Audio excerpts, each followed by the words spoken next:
សភាសមាជិកសភាអាមេរិកបានស្នើច្បាប់ដាក់កម្ពុជាក្នុងបញ្ជីខ្មៅនៃការជួញដូរអនឡាញឬក៏ថាឆបោកអនឡាញសមាជិកសភាទាំង3រូបនោះជាអ្នកណាហើយហេតុអីបានជាលើកស្នើច្បាប់នេះហើយតើច្បាប់នេះមានអឺអតិពលអីឬក៏អាចនឹងអនុវត្តអីបានទេហើយមុខមាត់កម្ពុជានឹងយ៉ាងម៉េចហើយប្រទេសដែលនៅក្នុងបញ្ជីនៅក្នុងការស្នើច្បាប់នេះវានឹងប៉ះពាល់យ៉ាងណាបាទតាមពិតនេះមិនមែនជារឿងថ្មីប្រហែលដែរទេសេចក្តីស្នើច្បាប់នេះត្រូវបានក្រុមប្រឹក្សាឬក៏គណៈកម្មាធិការកិច្ចការបរទេសជាពិសេសផ្នែកខាងសភារបស់អាមេរិក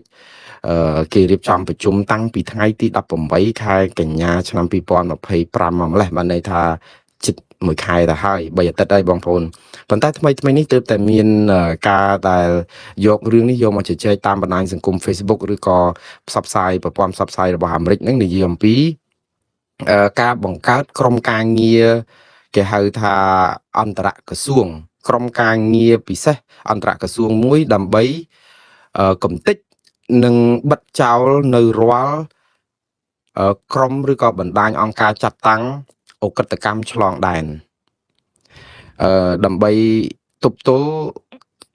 ការរំលោភបំពានឆបោកអនឡាញទ្រង់ទ្រាយធំហ្នឹងដែលមែនតើមានចេតនាការពារសុខសុវត្ថិភាពនិងផលប្រយោជន៍របស់ប្រជាពលរដ្ឋអាមេរិកដែលរងគ្រោះដោយសារអំពើឆបោកអនឡាញនេះបាទហើយសេចក្តីស្នើច្បាប់នេះមានអក្សរកាត់ជាភាសាអង់គ្លេសថា HR 5490ឬក៏យើងហៅជាភាសាខ្មែរថា HR 5490ពាក្យថា HR ហ្នឹងគឺ House Representative ចឹងរាល់សេចក្តីស្នើច្បាប់ដែលចាប់ផ្ដើមដោយអក្សរ HR បានន័យថាជាច្បាប់ដែលស្នើឡើងដោយរដ្ឋសភាគឺ House of Representative បើច្បាប់ណាដែលស្នើដោយព្រឹទ្ធសភាគេប្រើពាក្យ S នៅខាងមុខហើយដាក់លេខដូចអញ្ចឹងដែរនោះគឺ Senate បានន័យថាច្បាប់របស់ព្រឹទ្ធសភាសេចក្តីស្នើច្បាប់របស់ព្រឹទ្ធសភាអញ្ចឹងសេចក្តីស្នើច្បាប់នេះគឺដោយតំណាងរាស្ត្រកម្រិតរដ្ឋសភាទេហើយកម្រិតរដ្ឋសភានោះគឺអ្នកដែលស្នើគឺឈ្មោះថាលោក Jefferson Shreve លោក Jefferson Shreve នេះគឺគាត់ជាតំណាងរាស្ត្ររបស់សហរដ្ឋអាមេរិកតំណាងឲ្យរដ្ឋមួយគឺ Indiana ហើយតំណាងមណ្ឌល6នៅឯរដ្ឋ Indiana ហ្នឹងក៏ប៉ុន្តែយើងត្រូវចាំចេះទៀតនៅក្នុងប្រព័ន្ធនៃសេចក្តីស្នើច្បាប់អីក៏ដោយគឺត្រូវការមាន co-sponsor បានន័យថាមានអ្នកគ្រប់គ្រងដែលជាតំណាងរាស្ត្រយ៉ាងហោចក៏មួយរូបដែរដើម្បីឲ្យសេចក្តីស្នើច្បាប់ហ្នឹងអាចយកទៅពិគ្រោះជជែកអីអញ្ចឹងជាលទ្ធផលគឺអ្នកដែលស្នើច្បាប់មានតែម្នាក់ហ្នឹងទេគឺលោក Jefferson Shreve ហើយមានអ្នកគ្រប់គ្រងដែលជាតំណាងរាស្ត្រពីររូបទៀតពីខាងគណៈបក្សសាធារណរដ្ឋដែរគឺលោកតំណាងរាស្ត្រ John Molina នៅឯមណ្ឌលលេខ2នៅឯរដ្ឋ Michigan និងទី3គឺលោក Mike Rulli ឬយើងហៅ Michael Rulli ដែលជាតំណាងរាស្ត្រឲ្យមណ្ឌលលេខ6នៅឯរដ្ឋ Ohio សុទ្ធតែជាតំណាងរាស្ត្ររបស់គណៈបក្សសាធារណរដ្ឋដែលជាគណៈបកកណ្ដាលអំណាចបច្ចុប្បន្នតើសេចក្តីព្រាងច្បាប់ស្នើច្បាប់នេះគាត់ចង់បានអីចំណុចសំខាន់មានច្រើនណាស់មានដល់ទៅជាង10ចំណុចហើយខ្ញុំលើកតែចំណុចមួយទេហើយបុគ្គលណាខ្លះដែលคล้ายទៅជាផ្ទាំងស៊ីបនៅក្នុងការដែលដាក់ទណ្ឌកម្មឬក៏ចំណាត់ការពីខាងសេចក្តីស្នើច្បាប់នេះអញ្ចឹងម្ដងទៀតបងប្អូនសេចក្តីស្នើច្បាប់ HR 5490នេះគឺគេបង្កើតក្រុមការងារពិសេសអន្តរក្រសួងមួយដើម្បីគំទេចនិងជីកឫសគល់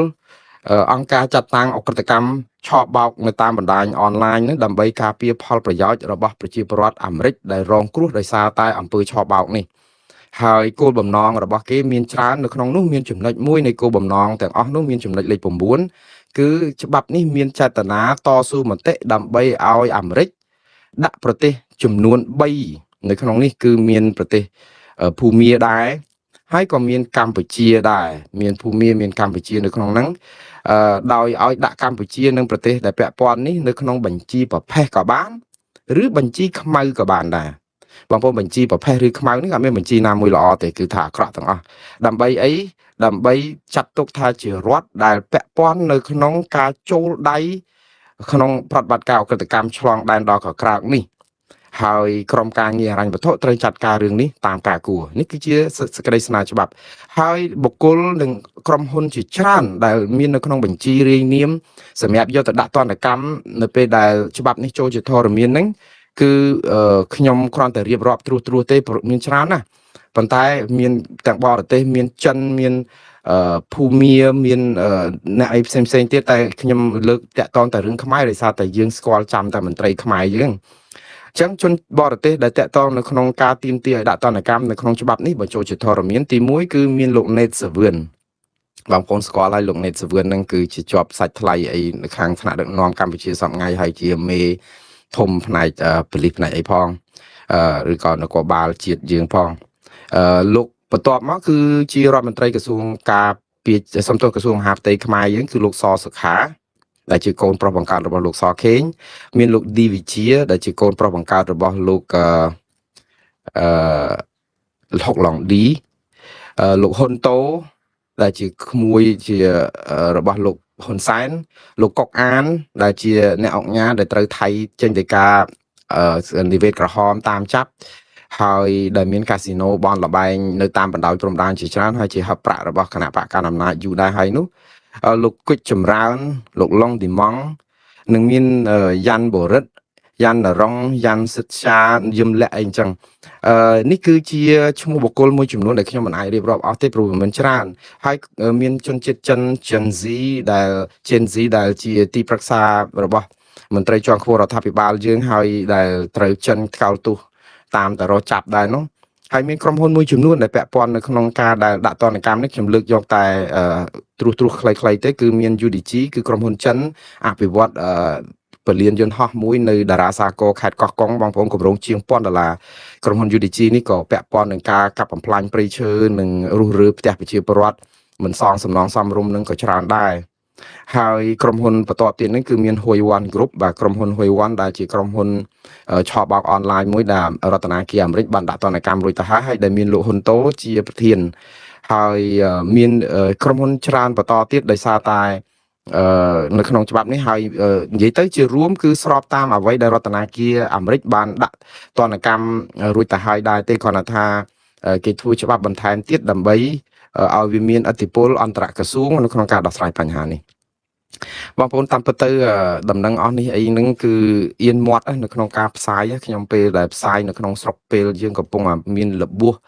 លបងបលាលួសគេយកមករាយពេញទឹកគេឈូសផ្ទះយើងគេឈូសដីយើងគេរាវមីនលើដីយើងគេចាក់មីក្រូតម្លង់អីលាក់នឹងយើងនឹងវារងកម្មអារឿងឥឡូវកូរ៉េខាងត្បូងនឹងតាក់តងចាប់ចម្រិតទាប្រាក់សម្លាប់មនុស្សធ្វើឲ្យយើងបាក់មុខបាក់មាត់រឿងវាច្រើនពេកដល់ពេលយើងនិយាយពីរឿងអកុសលអីអញ្ចេះហ្នឹងគឺមិនមែនជាដំណឹងដែលគួរឲ្យសាទររបស់ស្រុកយើងទេបងប្អូនក៏ប៉ុន្តែរឿងទាំងអស់នេះមិនមែនជាយើងឈឺចាប់ហើយវាកាត់ឡើងឯងទៀតរឿងទាំងអស់នេះគឺវាជារឿងដែលគេបង្កាត់ភ្លើងយូរហើយអាផ្សែងខ្មៅអ៊ូលអាប់លើផែនប៉ូស៊ីទីរបស់កម្ពុជានឹងវានៅហោះវល់វាមិនទៅណាឆ្ងាយព្រោះភ្លើងវាអត់រលត់ដែរបងប្អូនឥឡូវនេះភ្លើងនេះកំពុងតែខ្មួលខ្មាញ់ហូរត្របាញ់ហោះហើរលើផែនប៉ូស៊ីទីលើអាវេហារបស់យើងនឹងគឺមកអាប់អ៊ូដល់ស្ថាប័នរដ្ឋសភារបស់អាមេរិកដែលធ្វើឲ្យគេឈ្មោះរបស់កម្ពុជានឹងអាប់អោននៅលើសកលលោកកាន់តែខ្លាំងថែមទៀតប៉ុន្តែសួរថាយើងឈឺចាប់នឹងបានប្រយោជន៍អីបងប្អូនការឈឺចាប់របស់យើងគឺយើងបានតែឃើញថាភាពអាក្រក់របស់ជាតិសាសន៍យើងក៏ប៉ុន្តែទាំងអស់ទាំងគឺកើតឡើងមកពីប្រព័ន្ធដឹកនាំរដ្ឋគឺបានន័យថាអ្វីៗដែលកើតឡើងនឹងឲ្យបនលបែងអនឡាញស្អីនឹងដែលកើតឡើងយ៉ាងកក្រើកនឹងគឺដោយសារតែយើងអត់បានទប់ស្កាត់វាមានប្រសិទ្ធភាពហើយបើសិនជាយើងទប់ស្កាត់មានប្រសិទ្ធភាពហេតុអីបានជាគេថ្កោលទោសហេតុអីបានជាមានឈ្មោះមន្ត្រីជាប់ឈ្មោះនៅក្នុងនេះសុទ្ធតែជាមន្ត្រីក្រាក់នៅក្នុងជួររដ្ឋាភិបាលតើឲ្យគេទុកចិត្តរដ្ឋាភិបាលយ៉ាងម៉េចបើសិនជាមន្ត្រីយើងសំបីមេប៉ូលីសដោយលោកណេតសាវឿនហើយឥឡូវមកជាប់លោកសសុខាដែលប្រជាពលរដ្ឋខ្មែរជាច្រើនណាស់មើលទៅឃើញក្រុមគ្រួសារតកោសនេះជាពិសេសលោកសខេងអីនេះថាបីដូចជាក្រុមប្រឆាំងនឹងឲ្យតម្លៃខ្លាំងថាជាអ្នកស្អាតស្អំអ្នកដែលមិនប្រព្រឹត្តបាត់ល្មើសអីច្រើនទេនៅក្នុងចំណោមមន្ត្រីតកតនៅក្នុងជួរគណៈបកប្រជាជនកម្ពុជាឥឡូវនេះមានលោកសសុខានៅក្នុងនឹងដែរដែលដូចថាមាត់តបនឹង4ម៉ាឡូ12អីចឹងដែលធ្វើឲ្យរឿងនេះគឺជាដំណឹងមិនល្អសម្រាប់ក្រុមគ្រួសារតកោសដែរហើយក៏ mình men chỉ riêng lọ sầm rạpประเทศជាតិយើងតែមួយខ្ញុំជឿថាអស់លោកមិនសម្រាប់ដៃទេបន្តិចទៀតច្បាស់ជាចេញសេចក្តីថ្លែងការណ៍តបនឹងគេវិញមកចោទប្រកាន់មន្ត្រីតំណាងរាស្ត្រសហរដ្ឋអាមេរិកនឹងខ្វះព័ត៌មានស្ដាប់តែក្រុមប្រឆាំងតែមួយខាងធ្វើសេចក្តីស្នើច្បាប់ដោយមិនពិគ្រោះជាមួយរដ្ឋាភិបាលអីលក្ខនឹងទៀតហើយសេចក្តីថ្លែងការណ៍ហ្នឹងគឺមានតែប៉ុណ្្នឹងឯងអាចនឹងស្ថាប័នរដ្ឋសភាកម្ពុជានឹងចេញមកនឹងថាអ្វីៗដែលធ្វើនឹងគឺជាការលៀបពណ៌លុះតាមអនាគតជឿតាមគណៈបកប្រឆាំងញុះញង់អីទៀតដែលតាមពិតគ្មានគណៈប្រឆាំងបកប្រឆាំងអាណាទៅញុះញង់តំណាងរាស្ត្រទេពួកគេធ្វើកិច្ចការការបរទេសគឺកិច្ចការគេស្រាវជ្រាវហើយព័ត៌មានពីស្រុកខ្មែរនឹងអត់ចាំបាច់ទៅស្រុកខ្មែរសោះពិភពលោកគេដឹងរឿងខ្មែរយើងដូចនៅលើបាតដៃចឹងមានតែខ្មែរយើងទេតែអត់ដឹងរឿងខ្មែរយើងច្រើនណាដោយសារគេបិទមាត់ហើយគេទប់ព័ត៌មានកុំឲ្យខ្មែរដឹងបើនៅបរទេសនេះរឿងខ្មែរស្អីគេដឹងហាក់ដឹងរឿងល្អហើយដឹងតែរឿងអាក្រក់ហើយបើនៅស្រុកខ្មែរវិញខ្មែរយើងដឹងតែរឿងល្អហើយដឹងរឿងអាក្រក់ហើយគេផ្សាយបុណ្យកឋិនគេចែកលុយនេះគេធ្វើផ្លូវនេះគេសង់ស្ពាននេះគេជួយផ្នែកនេះអីអញ្ចឹងទៅយើងឃើញតែអញ្ចឹងដូចថាមាត់ដងដែលគេបើកឲ្យខ្មែរយើងមើលឃើញហ្នឹងគឺប៉ុន្តែក្បាលប៉ុន្តែចង្អេហ្នឹងតែអញ្ចឹងយើងជាកង្កែបទាំងអស់នៅក្នុងដងហ្នឹងអញ្ចឹងរដ្ឋាភិបាលបើកតែមកចង្អេហ្នឹងទៅឃើញផ្ទៃមេឃហ្នឹងប៉ុន្តែចង្អេហ្នឹងឯងប៉ុន្តែខាងក្រៅហ្នឹងគេមើលឃើញមកហ្នឹងលឺយើងស្រែកទៅហឹងពេញនៅក្នុងដងហ្នឹងដូចក្អាត់អញ្ចឹងណាបងប្អូនក្អាត់ក្នុងក្អមហ្នឹងវាស្រែកលឺអូយលឺខ្ទពេញនៅក្នុងហ្នឹងគឺជ័យខុសប៉ុន្តែមានតែគ្នាយើងនៅក្នុងដូនណាគេនោះគេស្ងាត់មាត់អស់គេមើលមកយើងឃើញបញ្ហាយើងមើលអត់ឃើញដោយសារអីយើងអត់មានប្រព័ន្ធផ្សព្វផ្សាយឯករាជ្យប្រជាពលរដ្ឋទទួលបានព័ត៌មានទៅតាមតែរដ្ឋាភិបាលចង់ឲ្យស្ដាប់ហើយអ្នកណាហ៊ានតែនិយាយអីលើសគឺបាត់មាត់ចាប់ដាក់គុកធ្វើទុកបុកម្នេញអានឹងយើងវាអកុសលអញ្ចឹងណាបងប្អូនតែយ៉ាងណាដំណោះស្រាយនៅតែមានទេបងប្អូនកុំអាលបាក់ទឹកចិត្តពេកសេចក្តីស្នើច្បាប់នេះត្រូវការពេលតម្រាំចូលដល់ព្រឹទ្ធសភាតម្រាំចូលដល់ប្រធានាធិបតីអនុម័តវានៅយូរខែដែរប៉ុន្តែអារឿងយូរខែឬចាស់